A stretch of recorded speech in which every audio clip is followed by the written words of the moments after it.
Hey, welcome. Have you ever found yourself thinking so logically, so carefully, that you end up in a place that makes absolutely zero sense? Like a total contradiction? Well, it turns out our own brains can build these little looping traps for us. And today, we're going to dive right into these awesome glitches in our thinking. So let me just throw this question out there.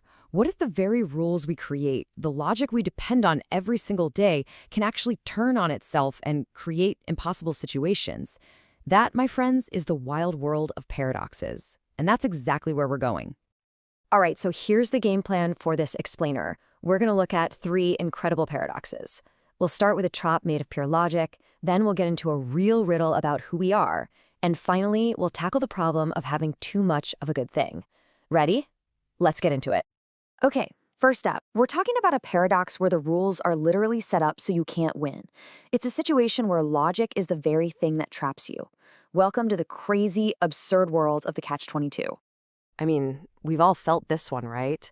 To get that entry-level job, you need experience. But you need a job to get the experience. It's maddening. It feels like the system is just broken. And that, right there, is a perfect modern-day Catch-22. So where does that term even come from? Well, it's from this brilliant novel by Joseph Heller from 1961. In the book, he describes this military rule that's so ridiculously circular, it just creates this perfect logical trap. If you try to follow the rules, you're stuck. It's a no-win game built entirely on logic that contradicts itself. Okay, let's just walk through this loop, because it's wild. So the goal for a soldier is simple. Stop flying these super dangerous missions. The rule says, sure, no problem. You just have to prove you're insane. But, and here's the catch, if you want to get out of the dangerous missions, that shows you have a pretty rational concern for your own life, right? And a rational person isn't insane. So the result is, there's no way out. The very act of trying to escape is proof that you're sane enough to have to stay. It's just the perfect, unbreakable loop.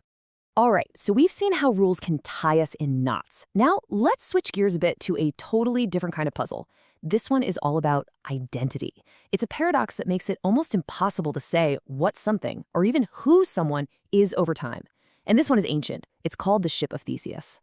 So picture this. You've got this legendary ship, and over the decades, piece by piece, every single plank, every nail gets replaced. So is it still the same ship? But wait, it gets trickier. What if somebody saved all those old original parts and used them to build a second ship? Now you've got two. Which one is the real one? The one that's been sailing all along, or the one that's made of all the original stuff?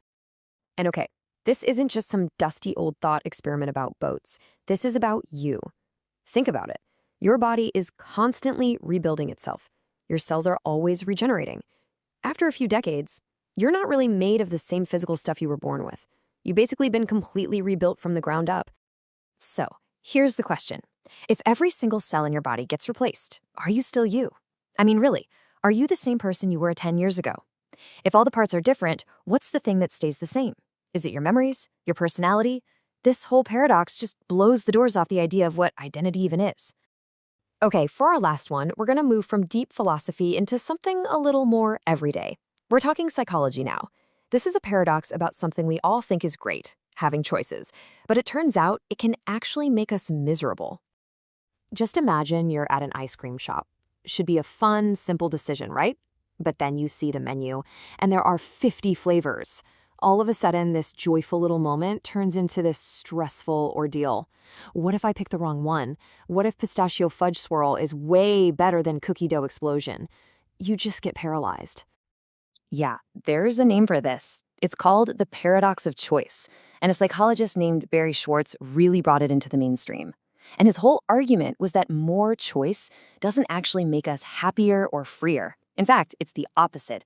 It can lead to what he calls decision paralysis, and, get this, we end up being less satisfied with our final choice. It's a huge drop, as you can see right here. So why does this happen? Well, a few things are going on. First, we get paralyzed. We just can't decide. Then, even after we do decide, we start to feel regret, wondering about all the other possibilities. Our expectations go through the roof too. I mean, with 50 choices, one of them has to be the most perfect, life-changing ice cream ever, right? And then there's opportunity cost, which is just a fancy term for FOMO, the fear of missing out. All of that just sucks the joy right out of the scoop you're holding. Okay, so We've looked at inescapable logic traps, the puzzle of who we are, and the problem of having way too many choices. So, what? Why does any of this stuff actually matter? What's the point of digging into these glitches in our thinking? Well, they matter because they help us see the invisible rules that run our lives. Once you understand a catch-22, you start seeing them everywhere, in job applications, in bureaucracy, and you suddenly have a name for that frustrating, broken logic. The ship of Theseus, that gets us thinking about what we really value. And the paradox of choice, that's a huge wake-up call in a world that's constantly screaming at us that more is better. Look, at the end of the day, these paradoxes aren't meant to be solved like a math problem. There's no clean answer. They're more like mental tools. They're designed to show us the edges of our own logic. So the real power isn't in finding the solution. The power is in seeing the trap for what it is. Because once you can see it, you're not stuck in it anymore. You have a choice. So I'll just leave you with this to chew on.